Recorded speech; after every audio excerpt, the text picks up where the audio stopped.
হুম। আমি স্কুলে রেজাল্ট আসতে আজকে আমার পরীক্ষা শেষ। কালো কালো হ্যালো বন্ধুরা, welcome back to my channel. কেমন আছো তোমরা সবাই? আশা করছি তোমরা সবাই ভালো আছো, সুস্থ আছো। আজকে আরেকটা নতুন ভিডিওতে সবাইকে স্বাগত জানিয়ে আজকের ভিডিওটা শুরু করছি। তো এখন অনেকটা বেলা হয়ে গেছে, মানে দুপুরবেলা প্রায় ধরো 2টার মতো, 1:30 থেকে 2টার মতো বাচ্চা। আর এখন স্নান ধান করে এখন এসেছি খেতে। তো ছেলের এই মুহূর্তে এখন বায়না ধরেছে ওর জন্য ডিমের অমলেট করতে। আমি বলছি আমি কি মানে আর দুধ দেবে বলেছিল, আজকে একটা দোকানে দুধ রেখে যাবে বলেছিল আর কি। তো ওই দোকানটা ঘুরে আসলাম, প্রচুর রৌদ্র, আমার এখন মাথাটা ঝিমঝিম করছে, মাথাও প্রচুর গরম হয়ে গেছে। তার জন্য আমি বললাম আজকে কোনো ডিমের অমলেট হবে না, খেতে হলে ডিম সেদ্ধটা খাও। তো এখন দেখো ডিমের সেদ্ধ বসিয়েছি, এদিকে ডিম সেদ্ধ হচ্ছে। ওর জন্য আজকে দুপদ রান্না করেছি। রান্নার মধ্যে আজকে মাছ মাংস কিছুই নেই, তাই ছেলের ভীষণ অসুবিধে, মানে খাবে না। তো দেখো কি রান্না করেছি, আজকের মেনুগুলো একটু দেখাই তোমাদেরকে। আর তাছাড়া আজকে কিন্তু ছেলের উপরে প্রচণ্ড রাগ হয়েছে আমার। তো বলছি কি কারণে, এখানে দেখো সজনে ডাঁটা আলু টমেটো দিয়ে আজকে পাতলা করে ঝোল হয়েছে। আর তাছাড়া এখানে আমার সব থেকে ফেভারিট তরকারি দেখো, এটা হলো করলা মিষ্টি আলু আলু দিয়ে, এটা হলো কি বলে এটাকে, করলা বটি, করলা বটি বলি আমরা এটাকে। তো এরকমই কিছু। তো এই রান্নাগুলো আজকে হয়েছে।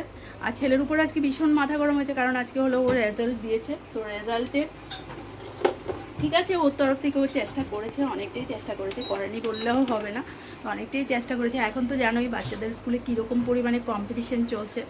তো তার মাঝে ও আজকে হলো 7th পজিশনে গিয়েছে, যে 10-এর মধ্যে, মানে 7-এ ওর স্থান।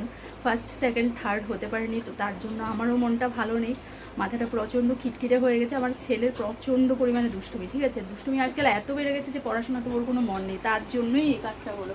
তো এই জন্য ওরা আজকে কোনো কথা আমার শুনতে ইচ্ছে হচ্ছে না। তারপরেও ভেবেছিলাম কিছুই করে দেবো না, কিন্তু তারপরেও যাই হোক ডাটা ফাটা ও খেতে পারবে না, তো এই কারণে এখন ডিম সেদ্ধটা করা। আর চলো, ডিম সেদ্ধ হয়ে গেছে, এখন আমাদের জন্য ভাতটা নিয়ে নিই। রিমঝিম ত্রিশু আমি এখন আমরা তিনজনে এখন খাবো আর কি। আর মানে গরম তো মোটামুটি ভালোই পড়ে গেছে। স্কুল থেকে আসার পর থেকে না কোনো কাজ করতে ইচ্ছে করে না, কোনো কাজ। রান্নাবান্নাটা সেই সকালবেলা দৌড়ে দৌড়ে ভাগ্যিস করে যায়, নয়তো যে আমার কী অবস্থা হতো এসে। আর আজকাল দুধটাও বন্ধ করে দিয়েছে, তরকারিটা না রান্না করলে আমি বেশিরভাগ টাইম দুধ ভাতটা খেয়ে নিতাম, কিন্তু এখন দুধ ভাতও খাওয়া যাবে না, কারণ দুধ নেই, ঠিক আছে। ছেলের যে দুধের নেশা, ছেলের জন্য আজ কদিন ধরে দুধ খুঁজে খুঁজে পাগল হয়ে যাচ্ছে। তো এখনও ঘুরে আসলাম, একজন দুধ দিয়ে যাবে বলেছিল একটা দোকানে, তো সেখান থেকে ঘুরে আসলাম, কিন্তু দিল না, বলছে কাল দেবে। কাল বলেছিল আজকে দেবে, আজকে বলছে কাল দেবে, তো জানি না দেবে কিনা। তো চলো আমি ভাতটা বেড়ে নিচ্ছি, এই যে ভাতটা বেড়ে নিই, তারপর কথা হচ্ছে। তো বন্ধুরা, কৃষি বাবা আজকে অফিস থেকে আসতে দুধ নিয়ে এসেছিলো। আর এখানে দেখো ছোলা সেদ্ধ হয়েছে, এখানে রুটি হবে আর কি। তো আজকে একটু ছোলা সেদ্ধটাকে একটু মানে এখানে শসা গাজর কেটে নিয়েছি, একটু বিট নুন সব কিছু দিয়ে তারপর মাখবো। তো আজকে মাখাটা খেতে ভীষণই ইচ্ছে করছিল আর কি, তো তার জন্য এখন আমরা এটা বানাচ্ছি। আর ত্রিশুর বাবারও ইচ্ছে ছিল বানানোর জন্য। তো এখানে দেখো সব কিছু রেডি করে নিয়েছি, আর এখন বানাবো। তো চলো শেয়ার করছি তোমাদের সাথে কীভাবে বানাচ্ছি। এই যে এখানে সিদ্ধ করে রেখেছি ছোলাটাকে। আর আজকে চাট মশলা নেই, তার জন্য আমি ম্যাগি মশলা ব্যবহার করেছি এটাকে। আর এখানে দেখো রুটি করা হয়ে গেছে, তো রুটিগুলো একটু সেঁকে নিচ্ছি। আর চলো রুটি সেঁকে, মানে আমি নয় কিছু বাবাই শিখছে আর কি রুটিগুলো। চলো এটা বানিয়ে তারপর তোমাদের সাথে শেয়ার করছি। আর দেখো এই যে বানিয়ে নিয়েছি, কি সুন্দর কালারফুল হয়েছে তাই না? খেতেও কিন্তু ভীষণ টেস্টি হয়েছিল। তো আজকে সন্ধেবেলা ওদের সবার একটা আলু সেদ্ধ করে দিয়েছিলাম, সবার এই খাবারটা হয়েছে।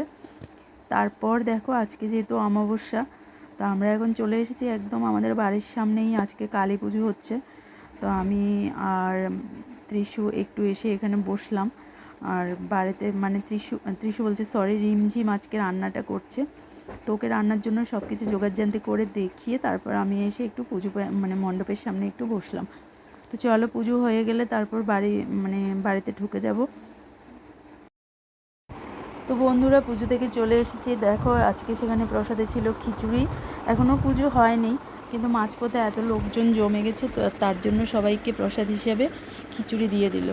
তারপর দেখো বন্ধুরা আমরা এখন খেতে বসে গেছি। দেখো এই যে এখানে ত্রিশু, রিমঝিম, ত্রিশু বাবা ওরা সবাই বসেছে খেতে। আর আজকে রিমঝিম রান্না করেছে। তো রিমঝিম আজকে কি রান্না করেছে এই যে দেখো, রান্নাটা শেয়ার করতে পারিনি কারণ আমি গিয়েছিলাম পুজো দেখতে। এই যে ডিমের ঝোল করেছে, একদম লাল লাল ডিমের ঝোল। জানি না কি পরিমাণে ঝাল হয়েছে, আর খাওয়ার পরই তোমাদেরকে বলতে পারবো যে কিরকম হয়েছে। তো দেখো খেতে বসে এখন নাক তুলছে কারণ তিতা খাবে না, ঠিক আছে। করলা দিয়ে আজকে রান্না করেছি, তো ওই তরকারিটা দিলাম, এখন খাবে না। দুপুরবেলাও খায়নি, আমাকে ফাঁকি দিয়ে ফেলে দিয়েছে। তো এখন দেখো আমি এখানে আমার জন্য নিয়ে নিয়েছি, আর এই যে ওপরে ওরা সবাই বসেছে, ঠিক আছে। তো চলো ডিনারটা করে নিই, পুজো থেকে চলে এসেছি, আর পুজো কিন্তু এখনো চলছে। দেখো যাক, পরে কথা হচ্ছে আবার। তো বন্ধুরা আমাদের এই মাত্র রিলস বানানো শেষ হয়েছে। এতক্ষণ মানে বসে বসে শুধু রিলসই বানাচ্ছি। আর এখন ঘড়িতে বাজে 1:30 বেজে গেছে, 1:30 বাজে। আর এখন গিয়ে আমাদের রিলস শেষ হয়েছে। মানুষের ঘুম অর্ধেক হয়ে গেছে আর আমাদের রিলস এখন শেষ হয়েছে। তো চলো আজকের মতো টাটা, কালকে আবার একটা নেক্সট এখানেই আজকে হ্যাঁ ব্লগটাকে এখানেই আজকে এন্ড করছি। কালকে আবার একটা নতুন ব্লগ নিয়ে তোমাদের সাথে দেখা হবে। Good night.